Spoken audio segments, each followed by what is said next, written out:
Daniel Manns, I don't want to end the show. We got about another 6 minutes left before we do a How It Should Be segment. So go ahead. I know you had a good one planned for today. What do you got today? Well, David, today the subject of how it should be is going to be that austerity is dead, but it's still killing. And it is killing nowhere worse than the country of Greece. Greece right now has an unemployment rate of between 22 and 27%. Among people under 25, it's at 59%. Greek people have lost more than 40% of their income due to austerity measures enacted in the last 3 or 4 years as part of the European Union's attempt to calm creditors down about Greek debt so there won't be a run on the euro and the interest rates won't continue to skyrocket, creating an economic debt spiral.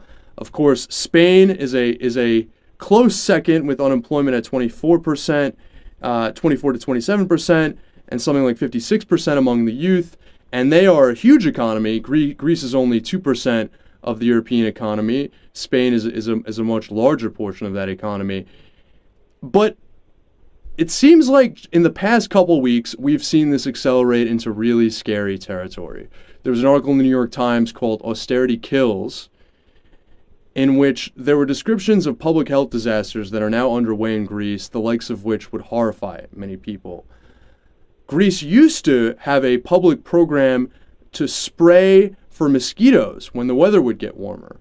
Well, they've had to discontinue that as a result of the budget cuts, and the result is tens of thousands of cases of malaria being reported, which had not been reported in decades. Intravenous drug use is skyrocketing, and specifically they're talking about a new austerity drug, quote, austerity drug, that was first reported on in depth by Vice.com, that is called shisha. They call it the cocaine of the poor, for €2 or less a hit, and that's something like $3 American, or maybe $2.50 at this point. It's essentially a combination of meth, shampoo, gas fuel, battery acid, and other horrible toxic chemicals. People make it kind of like moonshine. And, quote, a drug addict said, that was told Vice, "It is a killer, but it also makes you want to kill. You can kill without understanding that you have done it, and it is spreading faster than death. A lot of users have died." Many people are now prostituting themselves for drugs in the streets of Athens. There's a huge drug and prostitution epidemic as a result of the joblessness and the lack of social services to accommodate people. And there was a photo spread in the New York Times' blog about it, that women are now, in some cases in particular, but some men as well, selling themselves for €5, which is something like $6.50. And again, in many cases, that's for this new drug shisha, and they're living on the streets. There's an unprecedented wave of HIV in Greece as well as a result of the rampant intravenous drug use, increase in homelessness, and prostitution.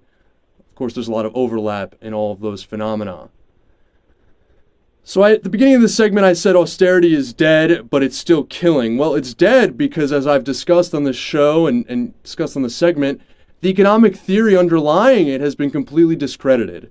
Reinhard Rogoff, the study showing that once a country's debt got to 90% of GDP, it could be a drag on growth, has been completely discredited. It was based on Microsoft Excel errors, selective of conclusions in terms of which countries were being identified in different years, and sort of off-base statistical analysis.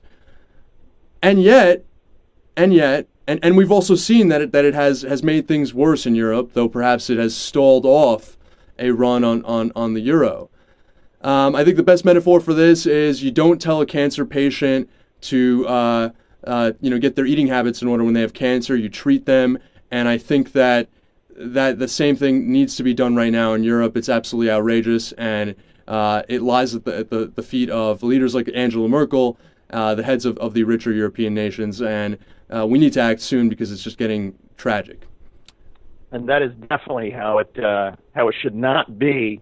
But Daniel, great prescription for what we can all try to do about it, and a new way to think about it. That is our show for this Memorial Weekend. On behalf of Daniel Marins, Pete Callahan, Alex Lawson, Kimon Freeman, Cliff Schechter, Charlie Mitchell, Ben Barnett, Alan Rosenblatt, Keith Atkinson, the entire gang at We Act Radio, I'm David Shuster for Take Action News. Have a great and safe Memorial Weekend.